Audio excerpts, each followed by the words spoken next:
Hi, my name's Elle and I am learning to be a seamstress. Does that look good? Here we go.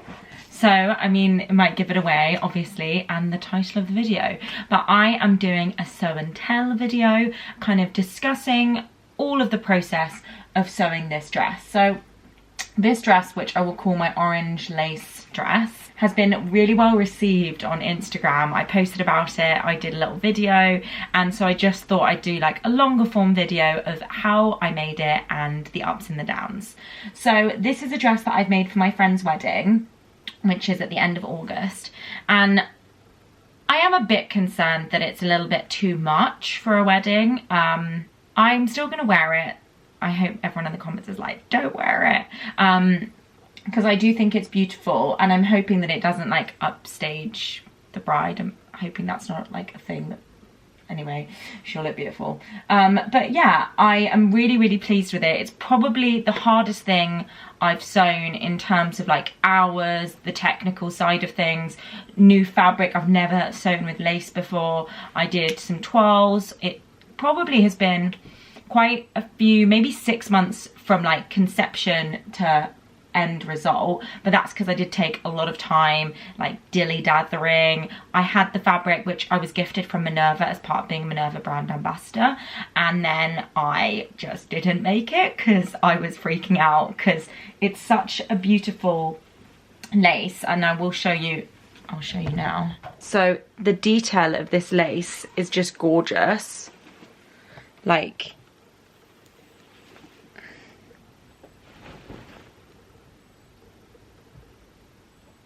it's just stunning. So yeah, it did take me, oh, I'll wait till my camera's in place. It did take me a long time to get the guts to make this dress, but it's done, so let's talk about it. So, in terms of the fabric, as I mentioned, there's this gorgeous pink and orange lace tulle, which is the overlay. Underneath, we have a cotton poplin, which I haven't hemmed.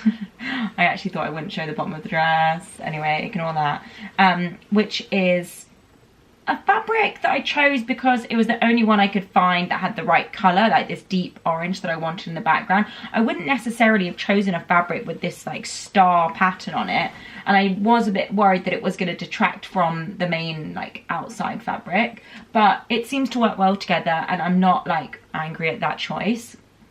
I used the Rose Cafe Bustier pattern, and that is by Daria Pattern Making. So I did make a toile because it is notoriously tricky to fit, because obviously our cup sizes are all different, and it's so snug on the cup that you really, well, she does give you the option to print your pattern in your own cup size, but anyway, it's something that I would suggest you should toile, because there was some, I needed to take out some excess across the bust, but then this way it was fine, so I did pinch out some excess. Actually, my bodice pieces, I didn't really have to edit at all, it was just the cups. So the way the Rose Cafe Bustier is constructed is you have your outside and your lining, and you have to have the lining in order for it to get that like nice crisp finish on the top and also underneath these cups. So I ended up having to make 3 pattern pieces per piece. That doesn't make any sense. I had to do it 3 times because I had to cut the outside tulle, then the underlay, which is also the outside of the cotton poplin, and then the lining, and I used the same orange cotton poplin as the lining as well. So it was a lot of cutting and a lot of constructing, because I had to essentially construct this bodice 3 times. So what I did was I just cut out the lace in the exact same way as I cut out the cotton, and then I basted them together around the edges of each piece, so that then from that point onwards I treated them as one piece of fabric. So I had my outside, which was 2 pieces of fabric, and then my lining, which was just the one cotton orange poplin. So from that point, I will say actually my cups are different. So as you can see here, I've got this gorgeous detailing along the top, because this was the edge of the fabric and I knew I had to use that. I just didn't want that detail to go to waste. So I had to try and cut the fabric specifically so that this would be my top. As you can see underneath, this is treated as normal. That's the lining, that's the outside. And then I only basted the bottom of the piece and I left the top kind of raw, untouched. It's only attached at the side and at the side here and across the bottom.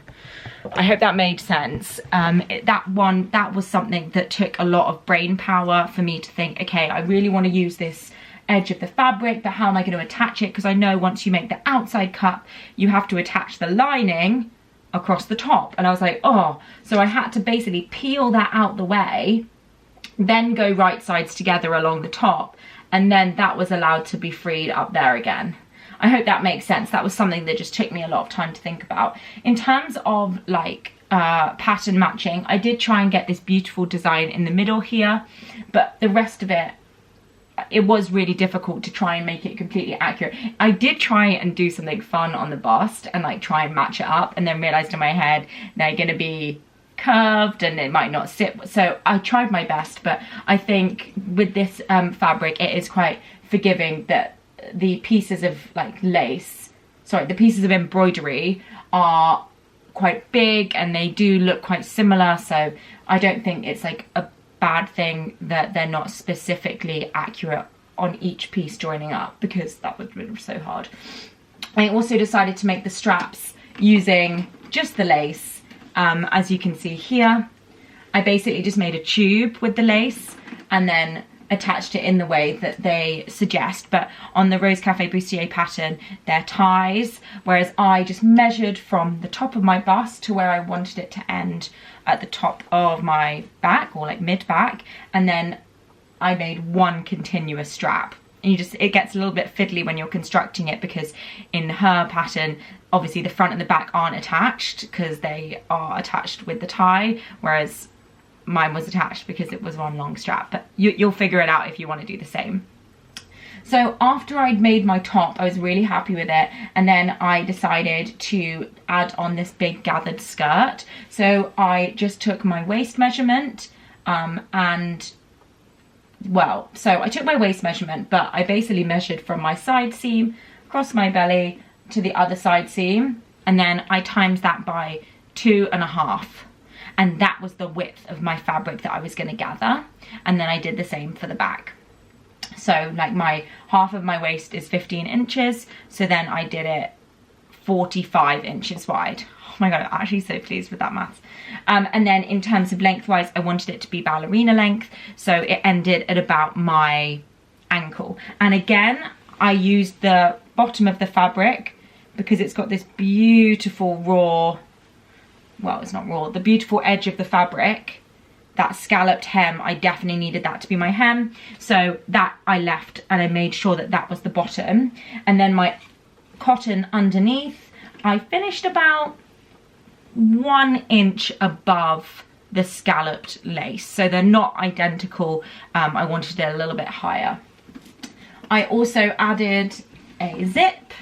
I didn't have an invisible zip in the right color, so it's just a pink 22-inch normal zip, and they show you how to add that on the pattern as well. So yeah, all in all, I'm so over the moon with it. It was definitely pushing me out of my comfort zone, especially playing around with this new fabric and the pattern placements and this bit. I don't know why I found that the hardest bit, but I'm really pleased. I am proud of myself. I definitely think that it's such a fantastic pattern, and I will use it again for sure. I mean, I think this is my third one that I've made. But yeah, I hope you like it. Let me know what you think. If you're thinking of making something similar, I'd love to know about it. And as always, please do like and subscribe. Follow me on Instagram for more content. I'm at Elle and the Stitches. And you can also follow my podcast or listen wherever you listen to your podcast too. And we are called The Tipsy Sewists. Thank you so much.